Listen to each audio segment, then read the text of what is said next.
안녕하세요. 저는 40 후반을 바라보는 나이에 직장인 여자입니다. 저는 결혼 생활 15년간 이어졌던 악연의 마침표를 찍게 된 이야기를 하려 합니다. 인생은 끝까지 살아봐야 아는 거다 보니 그 마침표가 해피엔딩인지 새드엔딩인지는 아직은 저도 잘 모르겠습니다. 다만 지긋지긋했던 굴레에서 벗어났다는 안도감과 함께 밀려오는 허무함, 여러 복잡한 감정이 드는 것 같아요. 돌이켜보면 지난 15년은 마치 짙은 안개 속을 더듬으며 걷는 기분이었습니다. 한 치 앞도 보이지 않는 답답함 속에서 제 발목을 끊임없이 잡아 끌었던 건 바로 시어머니라는 이름의 존재였습니다. 저희 어머님은 참 이해하기 어려운 분이셨습니다. 세상 모든 것이 오직 자기 자신을 중심으로 돌아간다고 믿는 분 같았죠. 자식들조차 자신의 부속품 혹은 자신의 삶을 장식하는 배경 정도로 여기시는 듯 했습니다. 제 남편에게 듣기로는 어머님은 예전부터 그런 기질이 다분하셨다고 했어요. 어린 남매가 아침밥 굶고 학교 가는 날이 허다했답니다. 이유는 아침잠이 많아서 애들 밥 차려주기 귀찮다는 거였죠. 게다가 꾸미는 거 좋아하고 돈 쓰는 거 좋아하시는 분인데 본인한테 쓰는 돈은 아까워하지 않고 비싼 거 좋은 거 펑펑 쓰면서도 남편이나 신우에게는 옷도 잘 안 사줘서 다 떨어져가는 운동화 신고 다니고 옷도 계절감에 안 맞게 입고 다니고 그랬다네요. 어머님은 자기 자신이 너무 중요한 분이고 본인 속으로 낳은 자식들에게조차도 별다른 관심이 없으신 분이었던 것 같아요. 그런데 시아버님의 죽음 이후에 이상하게 자식들, 특히 아들에게 집착을 하게 되셨던 것 같습니다. 시아버님은 제가 결혼해서 이 집에 들어오기 전에 병을 앓다가 돌아가셨다고 했어요. 그런데 그 과정에서 어머님은 심적으로 힘드셨던 건지 아들인 저희 남편에게 병적으로 의지하고 집착하는 모습도 보이셨습니다. 그전에는 자식들에게 관심이 없으셨다가 아버님이 돌아가시면서 자식들에게 의지하고 집착하는 모습이 생기신 거죠. 사랑이라기보다는 뭐랄까 자신의 외로움과 결핍을 채우기 위한 수단이 아닐까 싶기도 합니다. 어쨌든 어머님은 아버님이 남기신 약간의 유산과 보험금이 있었는데 그걸 본인 취미생활 즐기고 사람들 만나러 다니는데 거의 다 쓰셨다고 했어요. 보통은 자식들한테 많이 쓰실 텐데도 그렇게 안 하셨다고 하더라고요. 그래서 제 남편이나 신우는 학교 다닐 때도 늘 아르바이트를 하고 돈을 충당했다고 했습니다. 그런데 특이한 게 보통 엄마가 그러면 자식들이 엄마에 대해서 섭섭함이나 원망이 있을 수도 있잖아요. 그런데 희한하게도 제 남편과 신우는 그렇지는 않았습니다. 어머님이 특이하고 이기적인 분이라는 걸 잘 알면서도 또 어머님을 몹시 안타까워하고 안쓰러워했거든요. 어머님은 습관적으로 힘들다, 내가 제일 불행하다, 괴롭다 그런 하소연을 자식들 붙잡고 많이 하셨는데 그렇다 보니 자식들도 그런 어머니를 안쓰럽게 생각하고 불쌍하게 여기는 것 같았습니다. 어쨌든 저희 어머님은 그런 분이었는데 제가 남편과 결혼할 때도 그랬습니다. 자식 결혼에 큰 관심은 없어 보이셨어요. 그런데 여기서 몹시 황당한 일이 있었습니다. 아버님이 나중에 아들 결혼할 때 쓰라고 남편에게 돈을 조금 물려주신 게 있었다고 하는데요. 남편도 원래는 그 돈을 결혼 자금에 일부러 쓰려고 했답니다. 집 장만할 때 보태거나 결혼할 때 필요한 비용으로요. 그런데 어머님이 그걸 자기 달라고 조르셨고 결국 남편은 그 돈을 전부 어머님께 드렸대요. 아들 결혼하는데 돈을 좀 보태주시지는 못할 망정 아버님이 남기신 돈마저 당신한테 달라고 하신 거죠. 어머님이 그 돈을 생활비나 필요한 데에 쓰셨으면 저도 상관없는데요. 그 돈으로 어머님이 뭘 하셨는지 아시나요? 굉장히 고가의 모피코트랑 명품 가방을 사셨더라고요. 모피코트 입고 명품 가방 들고 상견례장에 오셨기 때문에 그 돈을 어디에 쓰셨는지 알게 되었습니다. 어머님은 과시욕이 상당하셨고 저희 부모님 앞에서도 재력이 있으신 척 하더라고요. 저희 부모님도 어머님 사정 다 아시는데도요. 그러면서 저희 남편 보고는 내가 다 너를 위해서 이런 것도 일부러 산 거다. 그래야 사돈댁에서도 사이 무시 안 해. 다 너를 위해 이런 거야. 그러십니다. 제가 듣기론 좀 황당한데 저희 남편은 또 어머님 말을 고지고대로 이해하고 믿더라고요. 저희 어머님이 워낙 특이하신 분이다 보니 저희 친정엄마는 결혼 전부터 걱정을 많이 하셨어요. 시어머니 자리가 저런데 괜찮겠느냐고요. 저도 좀 걱정이 없지 않았는데요. 하지만 의외로 결혼 초기 10년 정도는 어머님과 큰 마찰 없이 지냈습니다. 어머님은 여전히 본인 인생 즐기기에 바쁘셨고 저희 부부 사는 모습에는 크게 간섭하지 않으셨거든요. 시댁과 저희 집 거리가 멀기도 했고요. 그래서 그때는 정말 몰랐습니다. 그 무관심이 폭풍 전야의 고요함일 줄은요. 모든 것은 어머님의 경제 사정이 바닥을 드러내면서 시작되었습니다. 아버님 남긴 유산을 다 까먹고 집 전세금까지 다 까먹고 없어지자 어머님은 갑자기 저희에게 의지하기 시작하셨습니다. 그리고 급기야 저희 집 근처로 이사를 오신다고 했죠.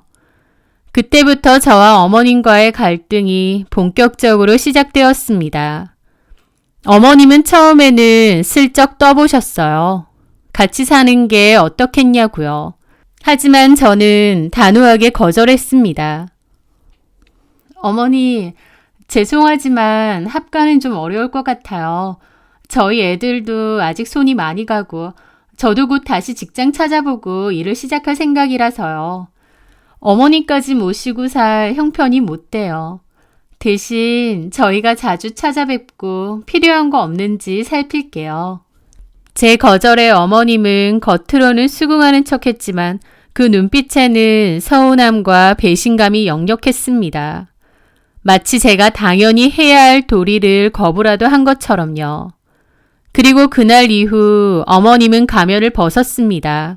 본격적인 아주 지긋지긋하고 치졸한 시집살이가 시작된 거죠.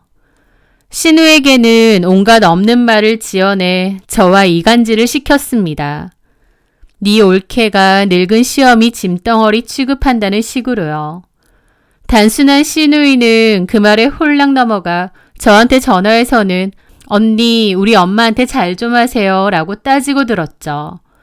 아무것도 모르면서 어머님 얘기만 듣고 저한테 따져대니 그 일로 저와 신우이 사이는 완전히 틀어졌습니다. 합가는 아니지만 가까이 살게 되면서 어머님의 간섭과 참견은 도를 넘어서기 시작했어요. 수시로 저희 집에 드나들며 온갖 트집을 잡으셨죠. 아이고, 반찬이 이게 다냐? 너는 집에 있다는 애가 남편이랑 애들한테는 뭘 해먹이니? 내가 너만 할 땐 말이다. 그러시질 않나 제가 옷 사는 것까지 트집을 잡으셨죠. 어머, 이 옷은 또 언제 샀어? 네 시어미는 철진한 옷 한 벌로 겨울 나는데 너는 팔자 좋게 새 옷 사 입을 돈은 있나 보구나. 그럴 돈 있으면 나한테 용돈이나 좀 더 줄 것이지. 제가 뭘 사든 집안을 어떻게 꾸미든 사사건건 간섭하고 비난했습니다. 그리고는 마치 당연하다는 듯이 저를 부려먹기 시작했죠. 은행 심부름, 장보기, 병원 동행은 기본이고 심심하다는 이유로 불러내서 차 태워 드라이브 시켜달라, 카페 가자, 백화점 가자. 저는 점점 지쳐갔습니다. 숨이 막혔어요. 남편에게 하소연도 해봤지만 소용없었습니다. 남편은 늘 엄마도 외로우셔서 그래. 당신이 좀 이해해줘. 이런 말만 앵무새처럼 반복할 뿐이었죠. 그러면서도 자기가 직접 나서서 상황을 정리할 생각은 눈꼽만큼도 없어 보였습니다. 그냥 회피하고 싶어 했죠. 저는 이 숨막히는 현실에서 벗어나고 싶어 열심히 취업 자리를 알아봤고 다시 일을 시작하기로 결심했습니다. 둘째가 아직 초등학교 저학년이라 마음이 쓰였지만 이대로 있다가는 제가 먼저 스트레스로 쓰러질 것 같았어요. 다행히 경력을 살려 괜찮은 회사에 다시 취직할 수 있었고 적어도 일하는 시간만큼은 어머님에게서 해방될 수 있었습니다. 그것만으로도 살 것 같았죠. 하지만 주말은 여전히 어머님이 찾아오거나 연락을 하셨습니다. 평일에 저를 괴롭히지 못해 쌓아두었던 불만과 짜증을 주말에 저희 집에 와서 남김없이 쏟아내야 직성이 풀리셨으니까요. 보통 직장인들은 주말을 좋아하겠지만 저는 주말이 오는 것이 두려울 지경이었어요. 어머님과 물리적으로 심리적으로 거리를 두고 싶었지만 어머님은 그럴수록 더욱 집요하게 저희 집에 참견을 하시고 제 삶 속으로 파고들었습니다. 저는 이사까지 생각할 정도였습니다. 결국 어머님과 가까이 살아서 생기는 문제였기에 이사를 가면 좀 낫지 않을까 해서요. 하지만 아이들 전학 문제도 있고 남편도 반대하는 바람에 그마저도 포기해야 했습니다. 그맘때 어머님은 정말 제 인생을 옥죄는 거대한 감옥처럼 느껴질 지경이었어요. 그렇게 하루하루를 버텨내며 시간이 흘렀고 큰애가 중학교에 입학했습니다. 힘들었지만 저는 직장에서도 인정받기 시작했고 오랜 소원이었던 제 명의의 차도 장만했죠. 제 힘으로 번 돈으로 산 차는 저에게 단순한 이동수단을 넘어 지옥 같은 현실 속 작은 숨구멍이자 자존심이었습니다. 하지만 예상대로 제가 차를 산 것을 알게 된 어머님은 가만히 계시지 않았습니다. 차를 샀다고? 미쳤구나 네가. 그 돈 있으면 시어미 월세방을 전세로라도 얻어줄 생각을 해야지. 네가 무슨 차가 필요해. 다달이 나가는 할부금이랑 유지비만 해도 얼만데. 라고 하시는데 저도 당하고만 있지는 않았습니다. 어머님, 제가 차가 있어야 회사 다니면서 돈을 벌죠. 그래야 어머님 월세도 보태드릴 거 아니에요. 제가 돈 못 벌면 어머님은 어쩌시려고요. 제가 하도 기가 막혀서 쏘아붙이니 어머님도 더 이상 말은 못하더군요. 남편도 제 눈치를 보며 전보다 더 집안일을 돕고 저를 챙겨주려고 애썼습니다. 지도 미안한 마음이 컸겠죠. 남편이 그나마도 노력하는 모습을 보였기에 저도 참고 넘어가는 일이 많았고요. 그렇게 저는 위태로운 균형 속에서 하루하루를 버텨내고 있었습니다. 어머님은 그냥 내 팔자려니 그렇게 생각하고 넘기려 애썼습니다. 하지만 결국에는요, 파국이 생기고 말았습니다. 이제 저는요, 그 지긋지긋한 시어머니 아예 안 봅니다. 그 이유는 작년에 있었던 지금 생각해도 치 떨리는 그 사건 때문입니다. 작년 겨울 살을 내는 듯한 한파가 몰아쳤던 어느 토요일이었습니다. 어머님은 아침 일찍부터 저희 집에 오신다고 전화를 하셨어요. 빙판길이라 위험하니 오지 마시라고 저희가 오후에 찾아뵙겠다고 그렇게 말렸는데도 막무가내셨습니다.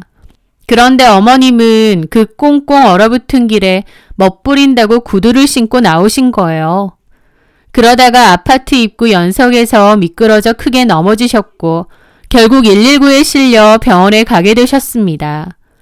팔에 골절이 생겼고 생각보다 심각했죠. 어머님은 나 죽겠다는 엄살과 함께 병원에 오래 입원하고 싶어 하셨고 결국 겨울 내내 요양병원에 입원해 계시기로 했습니다. 병원비는 당연히 또 저희 몫이었죠. 신우는 돈 없다고 오빠네가 알아서 하라고 딱 잘랐거든요. 어쨌든 저는 회사 일 때문에 간병은 못했지만 퇴근 후나 주말 후에 꼬박꼬박 병문안을 갖고 어머님을 돌봤습니다. 제 나름대로는 짬나는 대로 시간 날 때마다 어머님을 돌본 건데도 어머님은 그것도 불만이셨죠. 며느리가 있는데 내가 왜 간병인을 써야 하냐? 너 그칼에서 때려치우고 나 간병이나 해라. 어이가 없었지만 꾹 참고 설명했습니다. 제가 돈을 벌어야 어머님 병원비도 낼 수 있다고요. 그랬더니 입을 삐죽 내밀고는 대놓고 삐져서는 저를 없는 사람 취급하더군요. 저도 그런 어머님의 행동이 너무 힘들고 지쳤지만 그래도 아프신 분이니 이해하자는 생각으로 버텼던 것 같아요. 지금 돌이켜보면 다 부질없는 짓이었지만요. 그러다가 회사 워크숍이 있었습니다. 금요일, 토요일에서 1박 2일로 양평에 가게 되었어요. 빠지고 싶은데 상사분들이 그런 회사 행사에 빠지는 걸 몹시 싫어하시는 편이라서 섣불리 빠질 수가 없었습니다. 그런 것도 사회생활의 일부니까요. 어머님은 어차피 퇴원을 며칠 앞둔 상태였고 거동도 괜찮으셨어요. 저희 남편도 회사 일인데 다녀오려고 등을 떠밀었고요. 그렇게 저는 워크숍을 갔는데 양평에 도착한 날 이런저런 행사로 바쁘다가 뒤늦게 폰을 확인했는데요. 어머님에게서 부재중 전화가 수십 통 찍혀 있는 겁니다. 그걸 보는데 확 질리면서도 동시에 무슨 일이실까 걱정도 되더라고요. 불안한 마음에 전화를 걸었는데 어머님은 받자마자 고성을 지르시는 겁니다. 너 지금 양평이라며? 아픈 시어미 버려두고 놀러 갔니? 너 제정신이야? 당장 튀어와. 오늘 밤에도 오라고. 알았어? 일방적으로 퍼붓고 끊는데 정말 황당했죠. 너무 어이가 없었는데 옆에 동료들도 많고 또 술자리도 있어서 정신이 없다 보니 그냥 넘어갔습니다. 그런데 다음날 집에 돌아와 어머님 병원에 가려는데 남편이 극구 말리는 거예요. 퇴원이 미뤄졌다고요. 나중에 알고 보니 제가 워크숍 간 사이에 어머님이 병원에서 온갖 난동을 부렸다는 겁니다. 진짜 머리가 지끈지끈하고 피곤함이 확 몰려오더라고요. 다른 것도 아니고 회사 일로 워크숍 간 건데 이게 이렇게 난리칠 일인가요? 설령 워크숍 아니고 놀러 간 거라고 쳐도 어머님이 입원을 얼마나 오래 했는데 그동안 제가 거의 매일 가다시피 하면서 어머님을 돌봤잖아요. 그런데도 그런 거 고마워하시기는커녕 제 개인적인 생활 하나도 하지 말고 어머님한테 전부 다 맞춰야 되나요? 저도 어머님한테 너무 질리더라고요. 어쨌든 남편은 당분간 어머님하고 마주치지 않는 게 좋겠다며 저를 말렸고 저도 그러기로 했습니다. 사실 저도 어머님에게 너무 질리고 학을 떼서 당분간은 별로 안 보고 싶기도 했어요. 어머님만 생각하면 스트레스가 쌓이고 속에서 우라병이 올라올 정도였죠. 저도 어머님에 대한 좋은 감정이 아니었기에 당분간은 안 보는 게 좋겠다고 생각했습니다. 그 후 남편이 어머님의 퇴원 수속을 밟아 집에 모셔다 드렸지만 그 후로도 저는 한 달 가까이 찾아뵙지 않았습니다. 그러자 신우에게서 전화가 왔죠. 엄마 퇴원했는데 왜 콧배기도 안 비치냐고요. 남편 핑계대고 시어머니 안 보니 편하냐는 비아냥과 함께요. 저는 더 이상 시댁과 엮이고 싶지 않았지만 얼마 뒤 어머님이 가족 관련해서 급하게 처리할 서류가 있다며 반드시 제가 직접 와서 도장을 찍어야 한다고 연락이 왔어요. 찜찜했지만 어쩔 수 없이 시댁으로 향했습니다. 그리고 그 일이 일어났던 겁니다. 어머님 댁에 들어서면서 어머님 저 왔어요 라고 말하며 어머님 앞에 가는 순간 벼랑간 짝 하는 소리와 함께 제 고개가 돌아갔습니다. 그러면서 동시에 오른쪽 뺨이 화끈화끈 아픈 거예요. 어머님이 저를 보자마자 뺨을 후려친 것이었습니다. 이 천하의 몹쓸년, 네가 감히 나를 무시해? 내가 당장 오라고 했지? 아픈 시어미 내팽개치고 양평 가서 사내 놈들이랑 놀아나니 그렇게 좋더냐? 시어미가 퇴원을 했는데도 얼굴 한 번 안 비쳐? 어머님은 분노로 얼굴이 시뻘개져서 온갖 말을 제게 퍼부었습니다. 저는 너무나 큰 충격과 모멸감에 눈물까지 나려고 하더라고요. 어머니, 지금 저 때리셨어요? 제가 뭘 그렇게 잘못했는데요? 회사에서 워크숍 간 거고 이 사람도 괜찮다고 해서 간 거예요. 그리고 병원비, 생활비 저희가 다 해드렸잖아요. 회사 일로 워크숍 간 거 뭘 그렇게 죽을 죄를 지었다고 사람 뺨까지 때리세요? 제가 기가 막혀 따지고 들자 어머님은 혀를 차며 저를 경멸하듯 쳐다봤습니다. 그때 마침 신우네 부부도 도착했어요. 상황을 파악한 신우이는 역시나 자기 엄마 편을 들었습니다.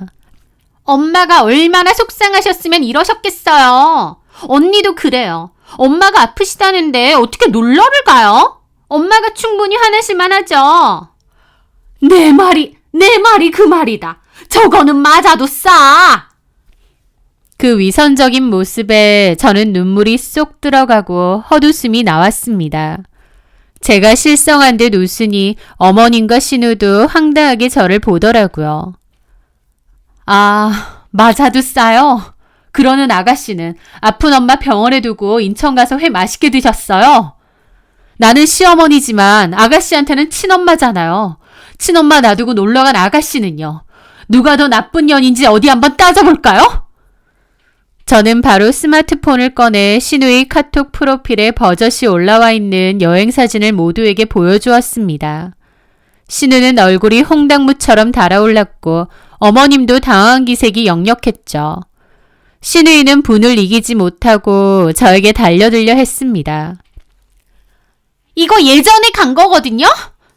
웃기지 마세요. 여기 축제 날짜도 적혀 있잖아요. 이 날짜가 딱 어머님 입원해 있을 때 아닌가요? 그래서 뭐 어쩌라고요? 라는데 그 순간 저도 완전히 폭발했습니다. 어쩌긴요. 맞아도 싸다고 했죠. 저는 참지 않고 신우의 뺨을 있는 힘껏 후려갈기고 한 번 더 쳤습니다. 쌍싸다기를 친 거죠. 신우이는 비명과 함께 바닥에 나뒹굴었고 집안은 그야말로 아수라장이 되었습니다. 시어머니 병문안 안 오고 자리 비운 게 싸닥이면 친자식인 딸은 쌍싸닥이 정도는 맞아야지. 그래야 맞는 거 아니야? 야, 너 미쳤어? 정혜를 왜 때려? 왜요? 맞잖아요. 엄연히 저는 회사 일 간 거고 어머님 딸은 진짜 놀러 간 거예요. 병문안 때 안 오고 놀러 가는 거 맞아도 된다는 게 어머님 논리라면 맞아도 누가 더 맞아야 되는데요? 저게 미쳤나 정말? 언니 나 지금 쳤어요? 쳤다. 어쩔래? 제가 미쳤나 보다. 제가 미쳤어. 어머님하고 살다 보면 멀쩡한 사람도 미쳐요. 어디다가 손을 대요. 저 더 이상은 못 참아요. 이 정도면 제 속에서 살이 나올 것 같아요. 제일 미친 사람은 어머님인데 누가 누굴 때리냐고요. 제가 악에 받쳐서 소리를 질렀습니다. 그 모습에 남편도 경악을 했죠. 그러더니 충격받은 얼굴로 그 상황을 지켜보고 있는 겁니다. 신우는 그 와중에 남편더러 새언니 미쳤느냐고 오빠가 한 소리 하라고 난리치고 있고요. 어머님도 마찬가지였습니다. 사실 남편이 그 상황에서 어머님이나 신우 편을 들었으면 저도 더 이상 참지 않으려고 했습니다. 그런데 남편의 반응은 제 예상과 달랐어요. 엄마, 이 사람을 왜 때려요? 엄마가 뭔데 이 사람을 때리시냐고요? 그러고 소리를 지르는 겁니다. 뭐야? 진짜 해도 너무하시네요. 이 사람이 엄마 병원에 있을 때 틈만 나면 가서 간호하고 도왔는데 그런 거 고맙다고는 못할 망정 회사 일로 이틀 비었다고 손찌검을 하세요? 엄마 진짜 왜 이러세요? 그리고 강정혜 너도 똑같아. 새언니가 엄마 성격 맞춘다고 고생하는 거 뻔히 알면서 옆에서 뭔데 불난집의 부채질이야? 남편은 처음으로 제 편에 서서 어머님과 신우에게 불같이 화를 내더라고요. 이 사람이 뭘 잘못해서 다짜고짜 뺨을 때리느냐고 고래고래 소리를 질렀죠. 그리고선 진짜 해도 너무한다면서 자기도 실망이라면서 한바탕 난리를 쳤습니다.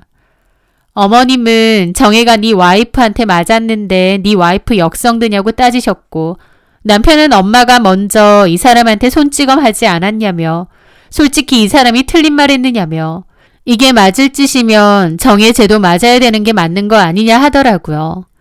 그리고선 씩씩거리며 저를 데리고 나가려고 했는데 남편과 제 뒤통수에 대고 어머님이 남편에게 그랬습니다. 너 지금 나가며 다시는 나볼 생각 마라. 라고요. 솔직히 저 말이 무슨 협박이나 되겠나요? 남편은 알겠다면서 나는 지금의 내 가정이 더 소중하다고.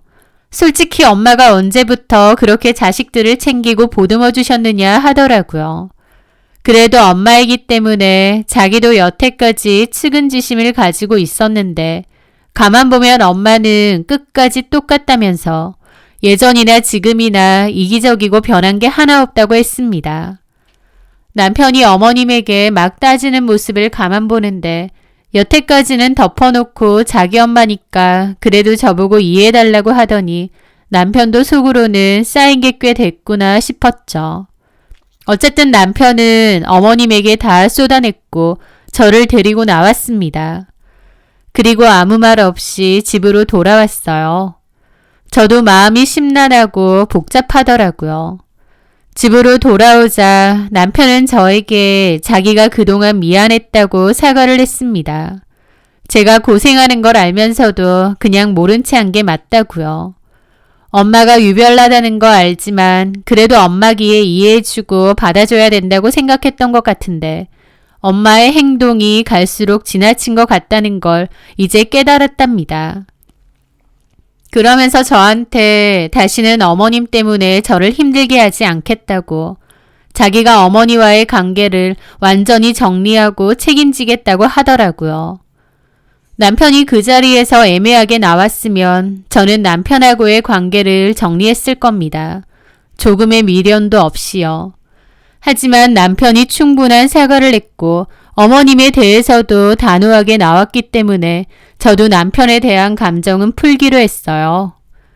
그렇게 저는 남편의 약속을 믿고 그 지긋지긋했던 어머님과의 연결고리를 끊어냈습니다. 그 사건 이후로 저는 어머님과 단 한 번도 마주치지 않았고 연락조차 한 적이 없어요. 남편도 거의 시댁으로 가는 발길을 끊었는데 꼭 필요한 연락은 제가 아니라 남편을 통해 이루어졌죠. 신우는 처음에 오빠나 세연이나 너무한다고 엄마한테 어떻게 이럴 수가 있느냐 그랬습니다. 그래서 남편은 신우더러 그러면 엄마의 행동이 옳은 거냐며 정 엄마가 안타까우면 네가 엄마 챙기고 살라고 그랬대요. 신우는 알겠다고 자기라도 엄마 챙기고 살겠다고 했는데 사실 그 약속도 얼마 가지 않았습니다. 어머님이 저한테 풀던 그 이기적인 모습들이 어디 가겠나요? 화풀이 대상인 제가 없어지니 신우한테 쏟아냈을 거고 신우도 질릴 대로 질려서 어머님과 대판 싸우고 더 이상 안 찾아간다고 하더라고요. 어머님은 자식들이 자기를 버렸네 어쩌네 하나 본데 오죽했으면 가족들도 어머님의 그런 행동과 태도를 진료하고 떠나겠나요? 다 어머님이 자초하신 일이죠. 이제 저는 너무나 평온합니다. 더 이상 시어머니의 막말에 상처받지 않아도 되고 주말마다 시댁에 가야 한다는 압박감에 시달리지 않아도 되니까요. 남편도 그 일 이후로는 저를 더 존중해주고 가정적으로 변하려고 노력하는 모습이 보입니다. 물론 철륜을 끊을 수 없어 남편은 어머님과 간혹 연락을 하고 또 어머님 문제로 힘들어하긴 하지만 이제 그건 제가 상관할 바가 아닌 것 같아요. 그건 오로지 남편의 몫인 것 같습니다. 저는 곧 이사를 갈 겁니다. 어머님에게서 그리고 이 지긋지긋한 기억들로부터 더 멀리 떠나기 위해서요. 그동안 어머님 때문에 참 많이 상처받고 스트레스도 많이 받았지만 저도 더 이상 참지 않을 거고 뚜렷한 주관을 가지고 살아가려 합니다. 자기밖에 모르던 이기적인 시어머니는 결국 자식들에게조차 외면받는 외로운 노년을 맞이하게 되겠죠. 뿌린 대로 거두는 법이니까요. 제 이야기를 통해 깨달았습니다. 참는 것이 미덕이 아니라 때로는 병이 될 수도 있다는 것을요. 부당함 앞에서는 침묵하지 않고 내 자신을 지키기 위해 목소리를 내야 한다는 것도 말입니다. 늦었지만 이제라도 깨달았으니 다행이죠. 사연 들어주시는 모든 분들 모두 평안하시길 바라며 오늘도 제 사연 들어주셔서 감사합니다.